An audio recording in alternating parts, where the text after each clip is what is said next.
Hola mis amigos, ¿cómo están? ¿Cómo se sienten? Yo estoy muy bien y espero que bien se encuentren. Es un placer saludarles y darles la bienvenida porque ya ustedes forman parte de mi familia querida. Prepárense para emprender un viaje a través de la historia de los orígenes, la creación y el propósito de todo cuanto existe, explorando los fundamentos de nuestra fe a través de algunos libros de la Biblia. En uno de los últimos videos de los que publiqué en este canal, Nadie te contó sobre la migración, y en uno de los comentarios que me envió Betty Conteras, me gustó mucho lo que ella puso y dice así: saluditos, señora Niurka. Me gustaría que sus videos fueran más largos y que hablara de la palabra de Dios sin tocar una religión en específico. Hay muchas personas como yo que ya no nos congregamos por la edad y enfermedad. Cuídense mucho, que Dios me la bendiga. Desde Coatepeque la saludo. Y gracias a esta suscriptora, una idea vino a la mente, gracias a Dios, y es compartir enseñanzas sobre la palabra de Dios. Quizás no sea en todos los videos que vamos a estar viendo, pero sí he iniciado a partir de este video una serie de videos que van a hablar acerca de los libros de la Biblia. Los que voy a estar empleando para ello, ustedes van a estar viendo a través de algunas secciones cómo llegamos a entender un poco mejor lo que es la palabra de Dios.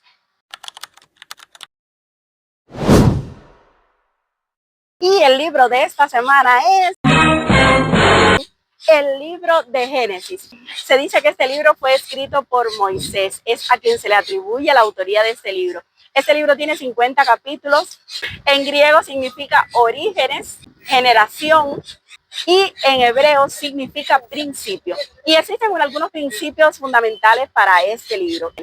Cuando habla de la creación, nos dice cómo se creó todas las cosas, quién las creó. Cuando nos va a hablar acerca del pecado, nos cuenta que Dios no fue quien introdujo el pecado a este planeta Tierra, que fue su mayor enemigo. Su principio está fundado en que Eva fue tentada por ese enemigo y aceptó esa tentación. Después Adán, y así se introdujo el pecado por primera vez en esta tierra. Y cuando hablamos del tercer tema, que es la redención, el tercer principio, podemos decir, no podemos dejar de decir lo que dice la promesa de Génesis 3:15. En el mismo inicio, en el capítulo 3, en el versículo 15, dice así: y pondré enemistad entre ti y la mujer, entre tu simiente y la simiente suya. Esta te herirá en la cabeza y tú le herirás en el calcañar. Y aquí vemos la primera promesa de que Dios enviaría un Salvador para que la raza humana pudiera ser redimida. En esta segunda sección estaremos hablando del primer versículo de la Biblia y dice así: Génesis 1:1, en el principio creó Dios los cielos y la tierra. Y en ese versículo nosotros nos vemos que Dios creó todas las cosas. Esto nos habla de nuestros orígenes, de dónde salimos, lo que nos da a nosotros una identidad. Nosotros podemos comparar todas las otras teorías, la teoría del Big Bang, la teoría de la evolución, todas las otras teorías acerca de nuestra creación, la podemos comparar y podemos llegar a la conclusión correcta de que Dios fue quien nos creó y creó todas las cosas. Y yo digo algo muy importante: si nosotros creemos Génesis 1:1, repito el versículo, en el principio creó Dios los cielos y la tierra, entonces nosotros podemos creer todo lo que dice la palabra de Dios. Y el último versículo de la Biblia nos dice que murió José a la edad de 110 años y lo embalsamaron y fue puesto en un ataúd en Egipto. Y eso nos habla de cómo Dios cumple su promesa de que su pueblo sería llevado hasta la tierra prometida. Y nosotros, si leemos la historia, nos damos cuenta de que Dios es capaz de cumplir todas las promesas que aparecen en su palabra. Y si el libro de Génesis nos dice que Dios nos da una promesa de redención, cada uno de nosotros, tú y yo, podemos ser redimidos por el poder de nuestro Dios.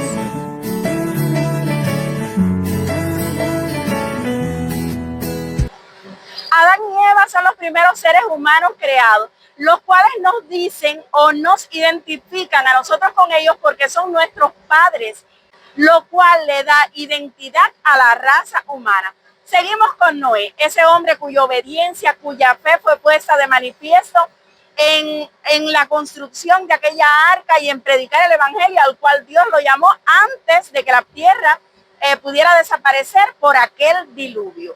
Después viene Abraham. Podemos hablar de Abraham, el padre de la fe, el conocido padre de la fe, quien Dios lo mandó a que saliera de allá de Ur de los Caldeos para ir a la tierra que Dios le había prometido. Sabemos que existen personajes bíblicos en el libro de Génesis que quizás sean figuras de los favoritos por ustedes. Solo quisiera que ustedes dejaran por ahí en los comentarios de esos personajes que son los preferidos por ustedes o aquellos personajes cuya historia para ustedes les parece demasiado relevante. Podemos también hablar de Isaac, ese hombre que representa una figura en lo que es el linaje de los patriarcas sobre esa tierra. Podemos hablar también de Jacob. Jacob, aunque empleó la astucia y ganó una primogenitura que no era de él, Dios lo utiliza para que sea el padre de esos 12 hombres que forman las 12 tribus de Israel.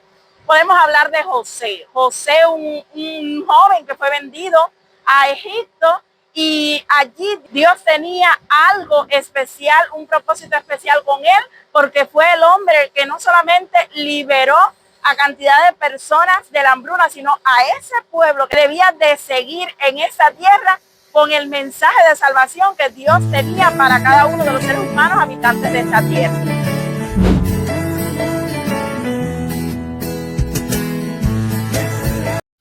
En la Biblia hay otros personajes de esas figuras que casi nunca se mencionan. En este caso estamos hablando que es la esposa de Noé y también de las esposas de los hijos de Noé.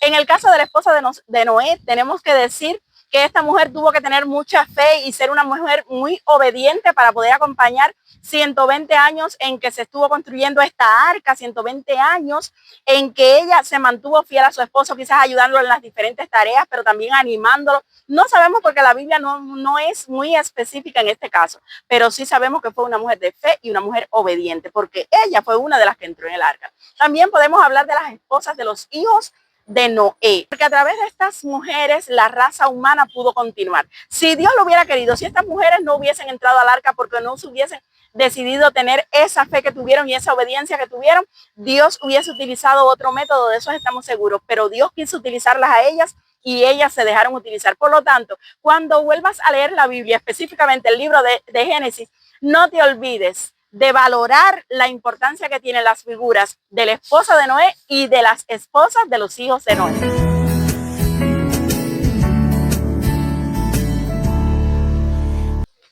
Por supuesto que en esta sección no podemos dejar de mencionar Génesis 1:1. En el principio creó Dios los cielos y la tierra. Y ya explicamos por qué este versículo es una joya.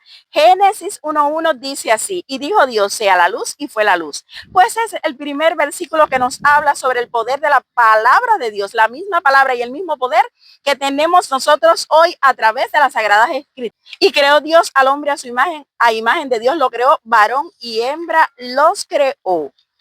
Dios le proveyó al ser humano de una naturaleza dotada de cualidades adecuadas para que el hombre lo asemejase en el dominio de la creación. Génesis 2:7. Entonces Jehová Dios formó al hombre del polvo de la tierra y sopló en su nariz aliento de vida y fue el hombre un ser viviente. Y en este versículo nos dice cómo Dios nos creó para corroborar que Dios es nuestro creador y que Él empleó sus propias manos para crearnos. Dice que Dios tomó del polvo de la tierra y Dios formó lo que es nuestro cuerpo, pero un cuerpo sin vida. Luego Dios lo que hizo fue soplar sobre la nariz de aquel cuerpo que había formado, sopló sobre su nariz aliento de vida. Y dice que el hombre entonces fue un ser viviente. Miren, yo fui profesora de matemática. Miren, y en matemática podemos formar la siguiente ecuación. El cuerpo del ser humano más el aliento de vida que Dios sopla sobre él es lo que forma el ser viviente o un alma viviente. Y en este caso, si nosotros queremos llevar el proceso contrario, que sería la muerte del ser humano, porque Dios lo que ha hecho en esta ecuación es darle vida al ser humano. Si formamos la ecuación de manera contraria, entonces obtendremos el proceso de la muerte. ¿Y cómo haríamos? Miren, sería el cuerpo del ser humano. Si tú le quitas el aliento de vida, entonces es la muerte, porque el proceso, dijimos que la ecuación en el miembro derecho tenía la vida del ser humano y la muerte sería la sustracción, es decir, quitarle al ser humano ese aliento de vida, y ese aliento de vida le pertenece a Dios. Tampoco puede faltar, por supuesto, como una joya de las Escrituras, el versículo de Génesis 3:15, el que ya les mencioné anteriormente. Y termino esta sección con Génesis 9:1, y dice así: bendijo Dios a Noé y a sus hijos y le dijo: fructificad y multiplicaos y llenad la tierra. Recordemos que la tierra fue completamente destruida, fueron destruidos los otros seres humanos y había que poblar nuevamente la tierra. Dios le prometió a Adán y Eva que fructificarían allá en Génesis, en los primeros capítulos, en el primer capítulo exactamente. Pero por el pecado del ser humano, la tierra fue destruida junto con muchos de los habitantes que existían en ese tiempo. Por lo tanto, Dios lo que hace es renovar el pacto para poder cumplir la promesa que él había prometido anteriormente. Por eso este versículo es tan importante. Por favor, deje por ahí abajito en los comentarios sobre otros versículos que ustedes de Génesis, de ese libro que tiene 50 capítulos, les parece interesante. El libro de Génesis narra la historia de la creación del mundo y de la humanidad de parte de un Dios amoroso, pero también muestra la rebelión humana que los llevó al pecado y a separarse de Dios. A pesar de esto, Dios mantiene una promesa de redención y bendición para la humanidad, para restaurar la comunión perdida y continuar mostrando su amor incondicional.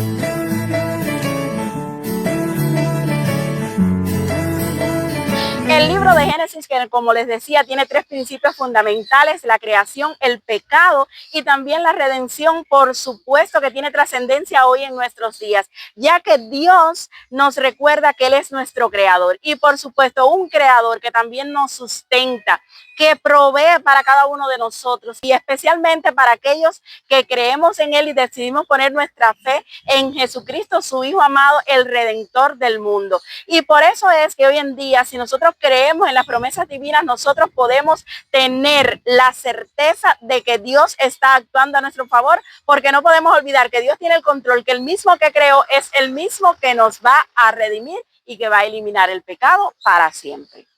Espero que nos veamos en el próximo video para seguir compartiendo estas enseñanzas de la Biblia de esta forma tan amena. No olvides suscribirte si no lo has hecho, dejar un comentario, deja tu like por favor y no olvides también compartir este video para que más personas puedan compartir conocimiento acerca de la palabra de Dios. Hasta pronto, que les vaya bien familia, que les vaya bien. Dios les bendiga.